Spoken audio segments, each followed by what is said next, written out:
அன்னைக்கு சரியா March 11, 2024 evening நேரம் மணி அப்போ ஒரு 4:30 நெருங்கிக்கிட்டு இருந்துச்சு. அந்த பரபரப்பான மாலை நேரத்துல கேரளாவுடைய கோழிக்கூடு சாலைகள் மக்களுடைய கூச்சல் சத்தத்திலையும் வாகனங்களுடைய ஹாரன் சத்தத்திலையும் ஸ்கூல் ஸ்டூடெண்ட்ஸோடைய ஆரவார சத்தத்தோடையும் தான் நிரம்பி காணப்படவும் செஞ்சிச்சு. இன்னொரு பக்கம் அங்க வாழக்கூடிய ஒவ்வொரு மக்களும் தங்களுடைய அலுவலக பணிகளை முடிச்சதுக்கு பிறகு வீடுகளை நோக்கி ரொம்ப களைப்போட சென்று கொண்டு இருந்தாங்க. அப்படியே இன்னொரு பக்கம் பார்த்தா மதிய உணவு சாப்பிட்ட பிறகு வந்த அந்த குட்டி தூக்கத்துல இருந்தும் அந்த சோம்பல்ல இருந்து எழுந்த கோழிக்கூடு பெரம்பரா போலீஸ் ஸ்டேஷன் வழக்கம் போல தன்னுடைய பணிகளை பார்க்கறதுக்காக ரொம்ப சுறுசுறுப்பா தன்னை தயார்படுத்திக்கிட்டு இருக்கும்போது அந்த ஸ்டேஷனுக்குள்ள ஒரு 28-30 வயசு இருக்கக்கூடிய ஒரு ஆள் மூச்சு இறத்தபடியும் ரொம்ப படபடப்போடையும் நுழைஞ்சிருந்திருக்காரு. அப்போ அங்க இருந்த ஆபீசர் அந்த ஆளுக்கிட்ட என்னாச்சு, எதுக்காக இவ்வளவு படபடப்போட இருக்கீங்க அப்படின்னு சொல்லி கேட்கும்போது தான் அந்த ஆள், சார் என்னுடைய பெயர் பிரஜில், எனக்கு 28 வயசாகுது, என்னுடைய சொந்த ஊர் இளங்கண்ணூர், இந்த ஊர்ல இருந்து 40 கிலோமீட்டர் தள்ளி தான் அணுங்கிற ஒரு பொண்ணை நான் திருமணம் பண்ணேன், நான் வெளியூர்ல வேலை பார்த்துக்கிட்டு இருக்கேன், இதனால என்னுடைய மனைவி அவங்க அப்பா அம்மாவுடைய வீட்டுக்கு போயிருந்தா, எனக்கு திடீர்னு கொஞ்ச நாட்களுக்கு முன்னாடி உடல்நிலை சரியில்லாததுனால நான் கோழிக்கூடு அரசு மருத்துவமனைக்கு போகலான்னு சொன்னேன். அதன் அடிப்படையில் நேற்று நைட்டு கிளம்பி நான் ஊருக்கு வந்துட்டேன். அதுக்கப்புறம் என்னுடைய மனைவியான அணு கிட்ட நாம 2 பேரும் நாளைக்கு காலையில ஹாஸ்பிட்டல் போகலாம், நான் உன்னுடைய அப்பா அம்மாவுடைய வீட்டுக்கு வரல, அதுக்கு பதிலா அந்த ஹாஸ்பிட்டல் போற வழியில வரக்கூடிய ஒரு ஜங்ஷன் கிட்ட, அதாவது என்னுடைய மனைவியோடைய வீட்டில் இருந்து ஒரு 2-3 கிலோமீட்டர் தள்ளி இருக்கக்கூடிய அந்த ஜங்ஷன் கிட்ட நீ வெயிட் பண்ணு, நான் உன்னை பிக்கப் பண்ணிக்கிறேன், அதுக்கப்புறம் நம்ம 2 பேரும் சேர்ந்து ஹாஸ்பிட்டல் போகலான்னு சொன்னேன். அதன் அடிப்படையில் நான் இன்னைக்கு காலையில, அதாவது மார்ச் 11 காலையில என்னுடைய பைக்கு எடுத்துக்கிட்டு அந்த ஜங்ஷன் கிட்ட போனேன் சார். அப்போ என்னுடைய மனைவி வரேன்னு சொல்லியிருந்தா, ஆனா சொன்ன டைமிங்க்கு வராததுனால நான் அவளுக்கு கால் பண்ணி பார்த்தேன். அப்போ மொபைல் சுவிட்ச் ஆஃப்னு வந்துச்சு. சரி கொஞ்ச நேரம் வெயிட் பண்ணி பார்க்கலாம், அவன் நடந்து வந்துகிட்டு இருக்கா போல அப்படின்னு நினைச்சு நானும் பெருசா கண்டுக்காம கொஞ்ச நேரம் வெயிட் பண்ணேன். ஆனா நேரம் ஆக ஆக அனு இங்க வர மாதிரி எந்தவித அறிகுறியும் எனக்கு தெரியல. இதனால ஒரு வித கடுப்போடையே நான் என்னுடைய 2 வீலர் எடுத்துக்கிட்டு என்னுடைய மாமனாருடைய வீட்டுக்கு போய் பார்த்தேன். அங்க பார்த்தா அனு ஏற்கனவே கிளம்பி போயிட்டா. இந்நேரம் அங்க வந்திருக்கணுமே, வரலையா அப்படின்னு எங்க கிட்ட ஆச்சரியமா கேட்டாங்க. இதனால எனக்கும் அந்த நேரத்துல ஒரு சில கடுப்பு ஏற்பட்டுச்சு. அப்படி எங்க தான் போனா, நான் தான் வரேன்னு சொன்னல, வெயிட் பண்ண வேண்டியதானே, ஒருவேளை பஸ் ஏறி போயிட்டாலோ அப்படின்ற சந்தேகத்தோட அந்த பாதை முழுக்க நான் அவளை தேடிக்கிட்டே வந்தேன். ஆனாலும் அவ இல்ல. அதுக்கப்புறம் ஒருவேளை ஹாஸ்பிட்டல் போயிருப்பாளோ அப்படின்னு நினைச்சு அந்த ஹாஸ்பிட்டல்லையும் போய் தேடி பார்த்தேன். ஆனா அங்கேயுமே அவ இல்ல. அதுக்கப்புறம் என்னுடைய வீட்டுக்கு போயிருப்பாளோ அப்படின்னு நினைச்சு அங்க உள்ளவங்களுக்கும் கால் பண்ணி கேட்டேன். ஆனா அங்கேயும் அவ வரலன்னு சொன்னாங்க. இதனால என்ன பண்றதுன்னு தெரியாம அவளை பல இடங்கள்ல நான் தேடி பார்த்தேன். ஆனா எங்க தேடியும் கிடைக்கவே இல்லை. எனக்கு என்னவோ பயமா இருக்கு சார், சீக்கிரமா என்னுடைய மனைவியை கண்டுபிடிச்சு கொடுங்க அப்படின்னு ஈவினிங் 5 மணி வாக்குல இந்த பிரஜில் போலீஸ் ஸ்டேஷன்ல ஒரு மிஸ்ஸிங் கம்ப்ளைண்ட்டை கொடுக்கறாரு. அப்போ அது கேட்டதுமே போலீஸ் அதிகாரிகளுக்கு காலை 9-10 மணி வாக்குல காணாம போயிருக்காங்க, ஆனா இப்போ கம்ப்ளைண்ட் கொடுக்குற, இவ்வளோ நேரம் நீ என்ன பண்ணிக்கிட்டு இருந்த அப்படின்னு சொல்லி கேட்கும்போது, நான் தேடினதுல எனக்கு நேரம் போனதே தெரியல சார், நான் ரொம்ப பதட்டமாகவும் பரபரப்பாகவும் தேடிக்கிட்டு இருந்தேன், அதனால தான் நான் நேரத்தை கவனிக்கல அப்படின்னு சொல்லியிருந்திருக்காரு. ஸோ இதை கேட்டதுமே போலீஸ் ஆஃபீஸர் நிலைமையை சீரியஸாக எடுத்துக்கிட்டு இமிடியேட்டாக எஃப்ஐஆரை ரெஜிஸ்டர் பண்ணி ஆக்ஷனில் இறங்க ஆரம்பிச்சாங்க. அப்படி ஆக்ஷன்ல இறங்கினா அந்த கோழிக்கூடு போலீஸால அணுவை அன்னைக்கு கண்டுபிடிக்க முடிஞ்சதா இல்லையா? அணு அப்படி எங்க தான் போனாங்க, என்னதான் ஆனாங்க? அணுவுடைய வீட்டில இருந்து அந்த ஜங்ஷன் இருக்கக்கூடிய பகுதிக்கு அணு அன்னைக்கு வந்தாங்களா இல்லையா? அன்னைக்கு உண்மையிலேயே அவங்களுக்கு என்ன நடந்திருக்கும்? 2 வருடத்துக்கு முன்னாடி கேரளாவையே புரட்டி போட்ட ஒரு கொடூரமான ஒரு திகில் நிறைந்த சம்பவத்தை பத்தி தான் இன்னைக்கான வீடியோவில் தெளிவா பார்க்க போறோம். வீடியோவை எங்கேயுமே ஸ்கிப் பண்ணாம தொடர்ந்து பார்த்துக்கிட்டு வாங்க. நான் உங்கள் Babu Shankar. Welcome to Babu Shankar files.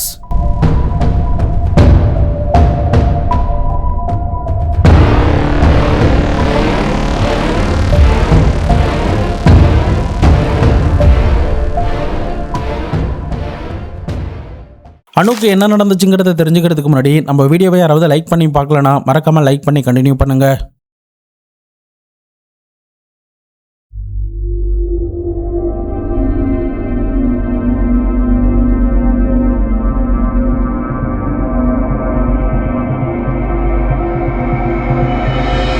இப்படி போலீஸ் ஆபீசருடைய விசாரணை ஒரு குழப்பமான சூழ்நிலையில போய்கிட்டு இருந்த நேரத்துல தான் இந்த கேஸ்ல அணுவை பத்தின மிக முக்கியமான கடைசி தகவல் போலீஸுக்கு கிடைக்கவும் செஞ்சுச்சு. இமிடியேட்டா போலீஸ் அந்த ஸ்பாட்டுக்கு போறாங்க. அந்த ஸ்பாட்டை பார்க்கும்போது அணுவுடைய வீட்டுல இருந்தும் இந்த ஜங்ஷனுக்கும் இடைப்பட்ட தூரத்துல தான் இருக்கு. ஆனா இந்த இடைப்பட்ட தூரத்துல லெஃப்ட் சைட்ல ஒரு சின்ன டெட் அண்ட் ரோடு மாதிரி போகுது. அந்த ரோட்டுக்குள்ள தான் ஏதோ கிடக்கிறதா போலீஸுக்கு தகவல் கிடைச்சிருக்கு. இமிடியேட்டா போலீஸ் அந்த இடத்துக்கு போய் பார்க்கும்போது அங்க ஒரு பெண்மணி பாதி சுடிதார் அணிந்த நிலையில ஒரு சின்ன வாய்க்கால்ல, ஆழமே இல்லாத வாய்க்கால்ல, ஒரு அரை அடி ஒரு அடி தண்ணி போய்கிட்டு இருக்கிற அந்த வாய்க்கால்ல குப்புறப்படுத்த நிலையில கிடக்கிறத பார்த்ததும் போலீஸுக்கு பகீர்னு ஆயிருந்திருக்கு. இமிடியேட்டா உள்ளூர் வாசிகளுடைய சப்போர்ட்டோட அந்த சடலத்தை மெல்லமா மேல தூக்கிட்டு வந்து பார்க்கும்போது தான் அது வேற யாரும் கிடையாது, முதல் நாள் காணாம போன அணுங்கிறது தெரிய வருது. உள்ளூர்வாசிகள் அணுவை பார்த்ததுமே அடையாளம் காட்டியிருந்திருக்காங்க. அதே சமயம் பிரஜிலுக்கும் இந்த அணுவோடைய அப்பா அம்மாவுக்கும் தகவல் கொடுக்கப்பட்டது. அவங்களும் சம்பவ இடத்துக்கு வந்து அணுவை பார்த்ததும் தேம்பி தேம்பி அழ ஆரம்பிச்சிட்டாங்க. தன்னுடைய மனைவிக்கு இப்படிப்பட்ட ஒரு நிலைமையா, நான் ஆசையா பார்க்கலான்னு தானே வந்தேன், அதுக்குள்ள இப்படி ஆயிடுச்சு அப்படின்னு சொல்லிட்டு ரொம்ப பரிதாபத்தோட அவர் அழுறத பார்த்ததும் உள்ளூர்வாசிகளுடைய கண்களும் கலங்க ஆரம்பிச்சிருச்சு. அங்க இருந்தவங்க எல்லாரும் வேடிக்கை பார்க்கறாங்க, இந்த குடும்பமும் வேடிக்கை பார்க்குது. பட் பிரஜிலால அணுவை அள்ளி அணைக்கணும்னு போல தோணுது. ஆனா அந்த தவிப்புக்கு போலீஸோடைய புரோட்டோகால் ஒரு முட்டுக்கட்டையா இருக்கு. அதுக்கப்புறம் போலீஸ் அதிகாரிகள் சம்பவ இடத்துக்கு ஃபாரன்சிக் டீம், டாக் ஸ்குவாட் எல்லாருமே வர வச்சிருக்காங்க. இன்னொரு பக்கம் அந்த குடும்பத்தார்கள் அணுவுடைய சடலத்தை பார்த்துட்டு, சார் என்னுடைய மகள் எப்போதுமே தங்க ஆபரணங்கள் போட்டிருப்பா, ஆனா அது எதுவுமே இவளுடைய உடம்புல காணப்படல, காதுல 2 தோட்டை காணும், கையில 2 தங்க வளையலையும் காணும், கழுத்துல உள்ள அந்த தங்க செயினையும் காணும், காலில் போடப்பட்டிருந்த அந்த தங்க கொலுசையும் காணும் அப்படின்னு சொன்னதுமே போலீஸுக்கு இந்த கேஸ் இன்னும் சீரியஸாக ஆரம்பிச்சது. அதே சமயம் அந்த கிரைம் சீனை பார்க்கும்போது ஒருவேளை இந்த பொண்ணை ஏதாவது பாலியல் ரீதியா துன்புறுத்தி அவங்கள வலுக்கட்டாயமா அந்த பிசிக்கல் கான்டாக்ட்ல இருந்து அவங்கள கொலை பண்ணி இந்த நகைகள் எல்லாத்தையுமே கொள்ளை அடிச்சிருப்பாங்களோ அப்படின்ற சந்தேகமும் ஏற்பட்டுச்சு. இன்னொரு பக்கம் அந்த வாய்க்காலில் தரன்னு இழுத்துட்டு போன மாதிரியான சில தடயங்களையும் போலீஸ் அதிகாரிகளால் பார்க்க முடிஞ்சது. பட் பக்கத்திலேயே தாரோடு போயிருந்ததுனால அந்த கில்லருடைய ஃபுட் பிரிண்டையும் அந்த வாகனத்தோடைய டயர் பிரிண்டையும் போலீஸ் அதிகாரிகளால் கண்டுபிடிக்க முடியல. இன்னொரு பக்கம் மோப்பனாயும் சம்பவ இடத்துக்கு வந்து நுகர்ந்து பார்த்துட்டு சில இடங்களுக்கு போனாலும் பட் அது எதுவுமே போலீஸுக்கு எந்தவித பலனையுமே கொடுக்கல. ஆக மொத்தம் போலீஸ் அதிகாரிகள் அணு அன்னைக்கு ஏறி வந்த அந்த பைக்காரன் தான் இந்த பொண்ணை ஏதாவது பண்ணியிருக்கணும், அவன் தான் கில்லரா இருப்பான் அப்படின்னு நினைச்சு இமிடியேட்டா இந்த செய்தியை பத்தின எல்லா விவரத்தையும் அந்த மாவட்டத்துடைய எஸ்பி, டிஎஸ்பிக்கு அந்த ஸ்டேஷன் ஆபீசர்ஸ் அனுப்பி வைக்கிறாங்க. அதுக்கப்புறம் அவங்களுமே சம்பவ இடத்துக்கு வந்து அந்த கிரைம் சீனை பார்க்குறாங்க. ஃபைனலி அந்த ப்ராசஸ் எல்லாத்தையுமே முடிச்சதுக்கு பிறகு அணுவுடைய சடலத்தை பிரேத பரிசோதனைக்கும் பக்கத்தில் இருக்கிற மெடிக்கல் காலேஜுக்கு அனுப்பி வைக்கிறாங்க. உள்ளூர்வாசிகள் கிட்ட போலீஸ் ஆபீசர் முதல்ல விசாரணை பண்ணப்போ அணு தெரியாத ஒரு ஸ்ட்ரேஞ்சர் கூட ஏறி போயிருக்கிறதுக்கு சான்ஸ் கிடையாது சார், அணுக்கு கண்டிப்பா அந்த ஆளை தெரிஞ்சிருந்திருக்கணும், அதனாலதான் அவங்க தைரியமா அந்த பைக்ல ஏறி போயிருக்கணும் அப்படின்னு சொன்னாங்க. இப்போ போலீஸ் என்ன நினைக்கிறாங்கன்னா, ஒருவேளை இது அணுவுடைய காதலனா இருந்து அவன் கொள்ளைக்காக இதை பண்ணிருப்பானோ அப்படின்ற ஒரு சந்தேகமும் ஏற்பட்டுச்சு. இன்னொரு பக்கம் அணு ஏன் அவன் கிட்ட லிஃப்ட் கேட்டிருக்க கூடாது, ஏற்கனவே தன்னுடைய கணவர் அந்த ஜங்ஷன் கிட்ட வந்துட்டான் அப்படின்னு சொன்னதுனால இந்த படபடப்போடையும் பதட்டத்திலையும் அவர் எங்க நம்மள திட்டிடுவாரோ அப்படின்ற ஒரு பயத்திலையும் லிஃப்ட் கிட்ட நம்ம போயிடலாம் அப்படின்னு அவங்க நினைச்சு அந்த ஆளுடைய பைக்ல ஏறி இருக்கலாமோ அப்படின்னு கூட போலீஸ் நினைக்க ஆரம்பிச்சாங்க. சோ இப்போ போலீஸுக்கு அவங்களுடைய அனுமானம் உண்மையா பொய்யாங்கிறது தெரியல. ஆனா அடுத்த கட்டமா என்ன பண்றாங்கன்னா, அந்த சிசிடிவில காணப்பட்ட அதே மாதிரியான சகப்பு கலர் பைக், அந்த ஹெல்மெட் அணிந்த நிலையில ஃபுல் கன் சட்டை போட்ட நிலையில அந்த ஆள் வேற எங்கேயாவது சிசிடிவில பதிவாயிருக்கானா அப்படின்னு சொல்லிட்டு அந்த ஊர்ல இருந்து எந்த வழியா எந்த ஏரியாவுக்குலாம் போக முடியுமோ அந்த ஏரியாவில் உள்ள சிசிடிவி எல்லாத்தையுமே ஒன்னா கலெக்ட் பண்ணிக்கிட்டே வராங்க. அப்படி கலெக்ட் பண்ணி வந்ததுல பக்கத்துல இருக்கிற ஒரு கடத்தெருவு கிட்ட முதல் சிசிடிவில எந்த மாதிரி ஒரு ஆள் காணப்பட்டானோ அந்த ஆள் கடத்தெருவுல மீட்டெடுக்கப்பட்ட சிசிடிவில காணப்படுறான். ஆனா அந்த ஃபுட்டேஜ்ல பார்த்தா பின்னாடி அணு இல்ல. அது மட்டும் இல்லாம அவனுடைய பேண்ட் ஏதோ நனைஞ்ச மாதிரி இருந்திருக்கு. அந்த பைக்கோடைய ரெஜிஸ்ட்ரேஷன் நம்பரும் கிளியரா போலீஸுக்கு கிடைக்குது. இமிடியேட்டா போலீஸ் ஆஃபீஸர் அந்த பைக்கோடைய ரெஜிஸ்ட்ரேஷன் நம்பரை செக் பண்ணி பார்க்குறாங்க. அது பார்த்தா கண்ணூர் மாவட்டத்தில் இருக்கக்கூடிய ஒரு ஆளுடையதுன்னு தெரிய வருது. அவர்கிட்ட உடனே கால் பண்ணி கேட்கும்போது, சார் என்னுடைய பைக்கு காணாமல் போய் கொஞ்சம் நாட்கள் ஆகுது, நான் போலீஸ் ஸ்டேஷனில் கூட கம்ப்ளைண்ட் கொடுத்துட்டேன், இதுதான் காப்பி அப்படின்னு சொல்லி அந்த காப்பியுமே இந்த வழக்கை விசாரணை பண்ணுற ஆஃபீஸருக்கு அனுப்பி வைக்கிறாரு. ஸோ ஆக மொத்தம் அந்த மர்ம மனிதன் இந்த பைக்கை திருடிட்டு இந்த வழியாக வந்திருக்கணும். அப்போ அணுக்கு அவன் லெஃப்ட் கொடுத்துருந்துருக்கலாம். அதுக்கப்புறம் தான் இந்த கொடூரத்தை அந்த இடைப்பட்ட தூரத்தில் அணுவுடைய வீட்டில் இருந்தும் அந்த ஜங்ஷனுக்கும் இடைப்பட்ட அந்த தூரத்துல அந்த டெட் அண்ட் ரோட்ல பண்ணிருக்கலாம் அப்படின்னு போலீஸ் நினைச்சாங்க. இப்ப போலீஸ் முன்னாடி இருந்த ஒரு பெரிய டாஸ்க் என்னன்னா, சிசிடிவில என்னதான் இந்த மாதிரியான ஆதாரங்கள்லாம் கிடைச்சாலும் அவனுடைய முகமோ அவனுடைய அங்காடையாளமோ எதுவுமே தெரியாது. யாருன்னு போய் கைது பண்றது, அவன் யாரா இருக்கும் அப்படின்ற ஒரு பெரிய சந்தேகமும் குழப்பமும் ஒரு பெரிய டாஸ்க்கும் போலீஸ் முன்னாடி அந்த நேரத்துல நின்னுச்சு.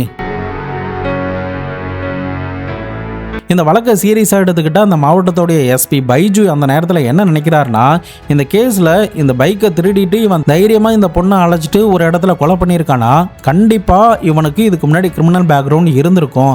அவனால் மட்டும்தான் இவ்வளோ தைரியமாக இவ்வளோ பர்ஃபெக்டாக பண்ண முடியும் அப்படின்னு நினச்சாங்க. ஸோ இதனால் அவர் என்ன பண்ணியிருக்காருன்னா, சுற்று வட்டார பகுதிகளில் இதே மாதிரி சேம் பேட்டர்னில் என்னென்ன கிரைம் நடந்துச்சு, அவன் இப்போதைக்கு எங்கே இருக்கான், எந்தெந்த மாதிரியெல்லாம் கிரைம் பண்ணியிருக்கான், அவன் இதுக்கு முன்னாடி ஜெயிலுக்கு போயிருக்கானா, பெயில்ல வெளியில வந்திருக்கானா அப்படின்ற எல்லா கம்ப்ளீட் டேட்டாவையும் கலெக்ட் பண்ண ஆரம்பிச்சாரு. அது மட்டும் இல்லாம அவங்களுக்கு கிடைச்ச சிசிடிவி ஃபுட்டேஜுமே ஒவ்வொரு போலீஸ் ஸ்டேஷனுக்கும் அனுப்பி, அதாவது சுத்து வட்டாரத்தில் உள்ள பல மாவட்டங்களில் உள்ள போலீஸ் ஸ்டேஷனுக்கும் இந்த ஃபுட்டேஜ் அனுப்பி இவனை பத்தின அடையாளங்கள் ஏதாவது தெரியுதா அப்படின்ற மாதிரியும் ஒரு பக்கம் விசாரணையில ஈடுபட்டாங்க. தொடர்ந்து இந்த மாதிரியான ப்ராசஸ் எல்லாம் ஒரு பக்கம் ஈடுபட்டுக்கிட்டே இருந்த நேரத்துல தான் மலப்புரம் மாவட்டத்தில் இருக்கிற ஒரு போலீஸ் ஸ்டேஷன்ல இருந்து ஒரு கொடூர ராட்சசன் பத்தின இதே மாதிரி கிரைம் பண்ணக்கூடிய ஒருத்தனை பத்தின ஒரு டீட்டெயில் இந்த வழக்கை விசாரணை பண்ற போலீஸுக்கு கிடைக்குது.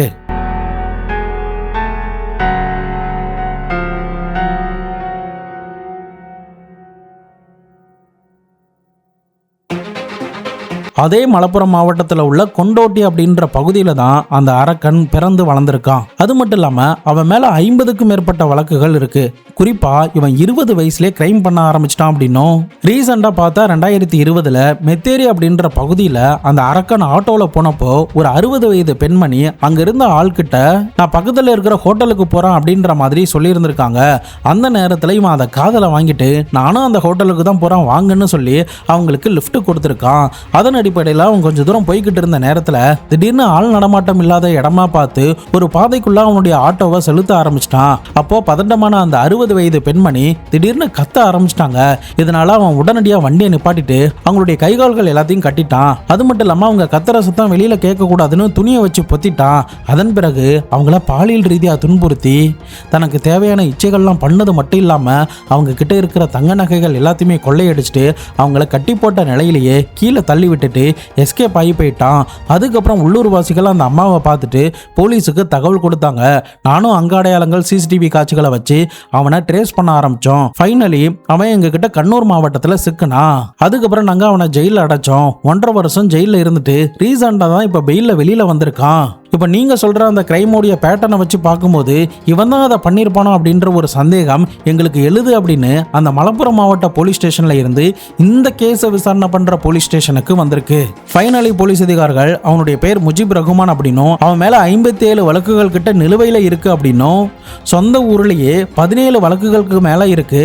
பல அடிதடி வழக்குகள், பாலியல் ரீதியான வழக்குகள், கத்தியை காட்டி நகைகளை பறிக்கிறது, பெண்களுக்கு லிஃப்ட் கொடுத்து அவங்க கிட்ட இருந்து நகைகளை பறிக்கிறது, 20 வயசு நகை கடைக்காரர்கிட்ட கத்தியை காட்டி அங்க கொள்ளையடிக்க முயற்சி பண்ணது, கத்தியால குத்துனது அப்படின்னு சொல்லிட்டு எக்கச்சக்கமான கிரைம் அவன் மேல ரிஜிஸ்டர் ஆயிருந்திருக்கு. போலீஸ் அவனை நிரந்தரமா ஜெயில அடைக்கிறதுக்கு நிறைய முயற்சிகள்லாம் எடுத்திருக்காங்க.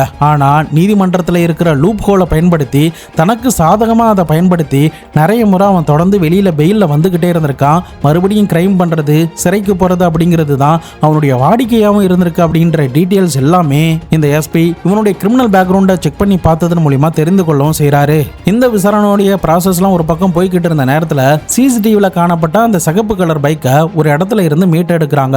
அதே சமயம் இந்த முஜிப் ரகுமான சீக்கிரமா நம்ம பிடிச்சாக்கணும்னு சொல்லிட்டு ஒரு சீக்ரெட் டீமை ஒன்று ஃபார்ம் பண்ணி அவன் தற்போதைக்கு எங்க இருக்கான், அவனை எங்க போனா பிடிக்கலாம் அப்படின்ற எல்லாத்தையுமே நுட்பமா கவனிச்சு அவன் தங்கி இருக்கிற இடத்தையுமே போலீஸ் கண்டுபிடிச்சு சரியா இந்த கிரைம் நடந்து அடுத்த 5வது நாள் மார்ச் 16, 2024 அன்னைக்கு அவனுடைய வீட்டை சுத்தி வளைக்கிறாங்க. அந்த நேரம் பார்த்து ஒரு பெண்மணி வீட்டுக்கு வெளியில எதையோ போட்டு கொளுத்திக்கிட்டு இருந்திருக்கா. அப்போ அங்க வந்த போலீஸை பார்த்ததும் திடீர்னு மண்ணை போட்டு அணைக்கிறதுக்கு முயற்சி பண்றா. அதுக்கப்புறம் போலீஸ் வேகமா ஓடி போய் அவ என்ன எரிச்சுக்கிட்டு இருந்தாலோ அதை எடுத்து பார்க்கும்போது தான் கிரைம் சீன்ல அந்த மர்ம மனிதன் போட்டிருந்த அதே ட்ரெஸ் தான் இவ கொளுத்திக்கிட்டு இருக்கா அப்படிங்கிறது தெரிய வருது. இப்போ இது ஒரு பக்கம் நடந்துகிட்டு இருக்க, வீட்டுக்குள்ள கிச்சனுடைய விண்டோ வழியா ஒரு ஆள் எகிரி குதிச்சு தப்பிச்சு ஓடுறதுக்கு முயற்சி பண்ணியிருந்திருக்கா. இமிடியேட்டா போலீஸ் அவனை துரத்திக்கிட்டு போறாங்க. ஃபைனலி அது யாருன்னு பார்த்தா இந்த முஜிப் ரகுமான் தான். அவன் அந்த நேரத்துல தங்கிட்ட இருக்கிற ஒரு கத்தியை காட்டி சுத்தி வளைச்சிருக்கிற போலீஸை மிரட்டிக்கிட்டே இருந்திருக்கான். அப்ப போலீஸ் தங்களும் காயப்படக்கூடாது அவனையும் காயப்படுத்தக்கூடாதுங்கிறதுல ரொம்ப உறுதியா இருந்து எப்படியாவது அவனை பிடிக்கணும்னு சொல்லிட்டு ஒரு போராட்டம் பண்ணி இருந்திருக்காங்க. ஆனா இந்த முஜிப் பார்த்தா ஒரு ஆபீசருடைய முதுகுல குத்திடவும் செஞ்சிருக்கான். இதனால கடுப்பான மற்ற ஆபீசர் அவன் அசந்த நேரத்துல அவன் மேல விழுந்து அவனுடைய கையை பிடிச்சி அவன் கிட்ட இருக்கிற கத்தியை பிடுங்கி அவனை படாறு படாருன்னு செவிலே அரைஞ்சிருந்திருக்காங்க. அதுக்கப்புறம் அவனுடைய கையில விலங்கு போட்டதுக்கு பிறகு அவனை வீட்டுக்குள்ள அழைச்சிட்டு போயிட்டு அவனுடைய வீட்டை கம்ப்ளீட்டா சோதனை பண்றாங்க. அப்போ 1,70,000 ரூபாய் கிட்ட பணமா ரொக்கமா அந்த வீட்டுல இருந்து மீட்டு எடுக்கிறாங்க. இது யாருடைய பணம், இந்த பணம் உனக்கு எப்படி கிடைச்சது அப்படின்னு சொல்லி கேட்கும்போது அவன் கிட்ட இருந்த ஆரம்பத்துல எந்தவித பதில்களும் இல்லை. பட் அதுக்கப்புறம் அவன் என்ன சொல்றான்னா, இது என்னுடைய நண்பனான அபூபக்கருடையதுன்னு சொல்றான். பட் அந்த அபூபக்கரை அரெஸ்ட் பண்றதுக்கு ஒரு பக்கம் போலீஸ் இன்னொரு டீமை அனுப்பியிருக்காங்க. அதே சமயம் இன்னொரு பக்கம் இவங்க கிட்ட மறுபடியும் அடிச்சு உதச்சு விசாரணை பண்ணும்போது தான் அந்த பணம் அபூபக்கருடையதெல்லாம் கிடையாது, அனுவுடைய நகையை நான் அபூபக்கர் கிட்ட கொடுத்தேன், அவன் அந்த நகையை வித்து எனக்கு பணமா கொடுத்தான் அப்படின்னு ஒரு ஷாக்கிங்கான விஷயத்த சொல்லியிருந்திருக்கான். ஃபைனலி போலீஸ் அதிகாரிகள் அந்த நகையை எல்லாத்தையுமே மீட்டு எடுக்கிறாங்க. இன்னொரு பக்கம் இவனையும் அபூபக்கர் பிளஸ் இவனுடைய மனைவி அப்படின்னு எல்லாருமே கஸ்டடியில் எடுத்து விசாரணை பண்ணும்போது தான் இவன் அன்னைக்கு அணுக்கு என்ன பண்ணா, எதனால அணுக்கு அந்த கொடூரத்தை பண்ணா, அணுக்கும் இவனுக்கு என்ன சம்பந்தம் அப்படின்ற முதற்கொண்டு எல்லாத்தையுமே தெள்ள தெளிவா போலீஸ் கிட்ட ஒண்ணு விடாம சொல்றான்.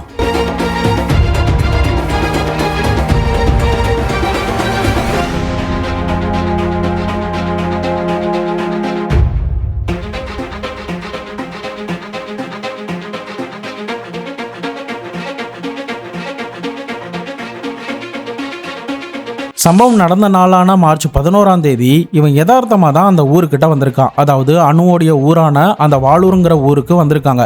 அணுவுமே தன்னுடைய கணவர் அந்த ஜங்ஷன் கிட்ட வர சொல்லிட்டாரு அப்படின்னு சொல்லிட்டு ரொம்ப பரபரப்போட ஃபோனில் அந்த கணவர்கிட்டயே நான் கிளம்பிட்டேன் சீக்கிரமாகவே வந்துடுவான் அப்படின்னு சொன்னபடியே அந்த மெயின் ரோட்டில் ஏறி இருந்திருக்காங்க. அந்த நேரம்னு பார்த்து இவன் அந்த வழியாக வந்தப்போ இந்த அணு பேசினதை இவன் காதில் வாங்கிடுறான். அப்போ காதில் வாங்கினது என்ன நினைக்கிறானா, அணு வந்து அந்த ஜங்ஷனுக்கு போகிறா, அப்போ தனியாக தான் இவன் போய் ஆகணும், இவன் நிறைய நகைகள்லாம் வர போட்டிருக்கா, நாம இவளுக்கு லிஃப்ட் கொடுத்தா இவகிட்ட இருந்த நகைகளை நம்ம கொள்ளையடிக்கலாம் அப்படின்னு இவன் பயங்கரமா யோசிக்க ஆரம்பிச்சிட்டான். இதனால அணுவை தாண்டி கொஞ்சம் தூரம் போய் தள்ளி நிக்கிறான். நான் அந்த ஜங்ஷனுக்கு தான் போறேன், நீங்க வேணும்னா வாங்க நான் டிராப் பண்ணிடுறேன் அப்படின்ற மாதிரி சொல்றான். அப்போ அணு ஆரம்பத்துல ஒரு வித தயக்கத்தை காட்டினாலும் வேற வழி இல்லாம சரி போகலாம் அப்படின்னு நினைச்சு ஏதோ ஒரு நம்பிக்கையோட சுத்து வட்டாரத்துல இருக்கிற ஒரு ஆளா தான் இருப்பான் அப்படின்னு நினைச்சு அந்த பைக்ல ஏறி அன்னைக்கு போறாங்க. அப்போ போய்கிட்டு இருக்கிற நேரத்துல இவன் அணுகிட்ட என்ன சொல்றானா, மேம் எனக்கு யூரின் வருது, கொஞ்ச நேரம் இந்த ரோட்ல போயிட்டு அதுக்கப்புறம் முடிச்சுட்டு இங்க இருந்து கிளம்பிடலாம் அப்படின்ற மாதிரி சொல்றான். அணுவுமே வேற வழி இல்லாம ஒரு வித பயத்தோடையே அவன் கூட அன்னைக்கு அங்க போறாங்க. அப்போ அணுவும் பைக்ல இருந்து இறங்குறாங்க, இவனுமே பைக்ல இருந்து இறங்கி யூரின் போக போற மாதிரி பாக்குறான். பட் அந்த நேரத்துல அணு அசந்த நேரத்துல பார்க்காத நேரத்துல அணுவை அவன் அட்டாக் பண்ணியிருந்திருக்கான். அப்ப அணு திடீர்னு கத்த ஆரம்பிச்சதும் இவனுக்கு பயம் அதிகரிக்க ஆரம்பிச்சுட்டு இதனால வேற வழி இல்லாம ரோட்டுக்கு பக்கத்திலே ஓடக்கூடிய அந்த வாய்க்கால்ல அணுவை தரன்னு இழுத்திருக்கான். அந்த நேரத்துல தான் அவங்களுடைய தொடைப்பகுதியில அந்த சுடிதார் அணிந்திருக்கிற பேண்ட் மேலையும் சில காயங்களும் அந்த கீறல்களும் துணி கிளியறதும் நடந்திருக்கு. அதுக்கப்புறம் அந்த வாய்க்கால்குள்ள போட்டு அந்த அணுவுடைய தலைய அந்த சேத்துலயே தன்னுடைய காலாலேயே அமுக்கி இருந்திருக்கான். இப்ப முகம் முழுக்க அந்த சேத்துக்குள்ள போயிட்டதுனால அணு கத்துற சத்தம் வெளியில யாருக்குமே கேட்கவே இல்லை. ஒரு கட்டத்துல அணு அந்த இடத்துல இறந்து போயிடுறாங்க. அதுக்கப்புறம் அவங்க போட்டிருந்த தங்க நகைகள் எல்லாத்தையுமே கொள்ளையடிச்சிட்டு இவன் எதுவுமே தெரியாத மாதிரி அங்கிருந்து எஸ்கேப் ஆகி அந்த ஜங்ஷன் வழியா தான் போறான். ஆனா துரதிருஷ்டவசமா இவன் ரைட் சைட்ல போயிருந்திருக்கான். லெஃப்ட் சைட்ல பார்த்தா இந்த அணுவுடைய கணவரான பிரஜில் வந்து அந்த கோழிக்கூட ஹாஸ்பிட்டலுக்கு போறதுக்காக காத்துக்கிட்டு இருந்திருக்காரு. ஒருவேளை இவன் லெஃப்ட் சைட்ல போயிருந்தா கண்டிப்பா பிரஜில் வந்து பார்த்திருக்கிறதுக்கு சான்ஸ் இருக்கு. சோ அதுக்கப்புறம் தான் இவன் என்ன பண்ணியிருந்திருக்கான், வண்டியை ஒரு இடத்துல போய் நிப்பாட்டிட்டு அங்கிருந்து பஸ் ஏறி தன்னுடைய சொந்த ஊருக்கு போயிருந்திருக்கான். நகைகளை தன்னுடைய நண்பன் கிட்ட கொடுத்ததாகவும் அதுக்கப்புறம் பணம் பார்த்ததாகவும் தன்னை யாருமே கண்டுபிடிக்க முடியாது, அங்காடையாளங்கள் எதுவுமே இல்லை, நான் ஈஸியா தப்பிச்சிருவான் அப்படின்னு நினைச்சு தான் இங்க இருந்ததாகவும் ஆனா கடைசியில வசமா போலீஸ் கிட்ட மாட்டிக்கிட்டான் அப்படின்னு தன்னுடைய ஸ்டேட்மெண்ட்டை இந்த முஜிப் ரஹ்மான் போலீஸ் கிட்ட தெளிவா சொல்லியிருந்திருக்கான். இவன் சொல்றது அப்படியே ஒத்து போற மாதிரி தான் அணுவுடைய போஸ்ட்மார்ட்டம் ரிப்போர்ட்லயுமே இருந்துச்சு. அவங்களுடைய தொடைப்பகுதியில சிராய்ப்பு காயங்களும் இருந்திருக்கு. அந்த பேண்ட் கிழிஞ்சிருந்ததை கூட பார்த்தா யாராவது ஒரு ஆளை தரன்னு ரோட்ல இழுத்துட்டு வந்தா எந்த மாதிரி இருக்குமோ அந்த மாதிரி தான் அவங்களுடைய பேண்ட்டும் கிழிஞ்சிருக்கு. அதே சமயம் இவன் இப்படிதான் கொலை பண்ணா அப்படிங்கறத இன்னும் உறுதிப்படுத்துற விதமா அணுவுடைய நுரையீரல்ல அந்த வாய்க்கால்ல இருந்த தண்ணியும் சேரும் காணப்பட்டிருந்திருக்கு. அதாவது இந்த விஷயத்த நான் ஏற்கனவே ஒரு வீடியோல சொல்லியிருப்பேன்னு நினைக்கிறேன். நம்முடைய தொண்டை கிட்ட பார்த்தா ரெண்டு வழி இருக்கும், ஒன்னு சுவாசிக்கிறதுக்கு, இன்னொன்னு நம்முடைய உணவு அந்த குடல் கிட்ட போறதுக்கு. நம்ம சாப்பாட்டையோ தண்ணியோ முழுங்கும் போது பார்த்தா அந்த சுவாச குழாய் மூடிடும். ஸோ இதனால அந்த உணவு ஆட்டோமேட்டிக்கா அந்த குடல் கிட்ட தான் போகும். ஆனா ஒருவேளை வலுக்கட்டாயமா யாராவது ஊட்டி விட்டாலோ அப்படி இல்லைன்னா இந்த மாதிரி அமுக்குனாலோ அந்த நேரத்தில் அந்த சுவாச குழாயும் ஓப்பன்ல தான் இருக்கும். ஸோ இதனால சாப்பாடோ தண்ணியோ அந்த சுவாச குழாயில போயிட்டா நுரையீரல் பயங்கரமா பாதிப்படையும். இதனால பயங்கரமா இருமல் அடையும். மூளைக்கு சரியானபடி ஆக்சிஜன் போகாம ஒருத்தர் இறந்து போறதுக்கும் சான்ஸ் அதிகப்படியான அளவுக்கு ஆகும். ஃபார் எக்ஸாம்பிளுக்கு இன்னும் புரியுற மாதிரி சொல்லணும்னா, நீங்க எங்கேயாவது ஒரு இடத்துல கேள்விப்பட்டிருப்பீங்க, சின்ன குழந்தைகள் ஏதோ பால் குடிச்சிட்டு பொறையேறி இறந்து போயிட்டாங்க அப்படின்ற மாதிரி. அது எதுக்குன்னா, வலுக்கட்டாயமா சில பேர் அந்த பாலையோ தண்ணியோ கொடுக்கும்போது அவங்களுக்கு திடீர்னு பொறையேறும். அந்த நேரத்தில் பார்த்தா நுரையீரலுக்குள்ளதான் அந்த பால் போயிருக்கும். அதனால கடுமையான இருமல் அந்த குழந்தையுடைய மூளைக்கு சரியா ஆக்சிஜன் போகாம இறந்து போயிருக்கும். அதே தான் இந்த கேஸ்லயுமே இந்த அணுவுக்குமே நடந்திருக்கு.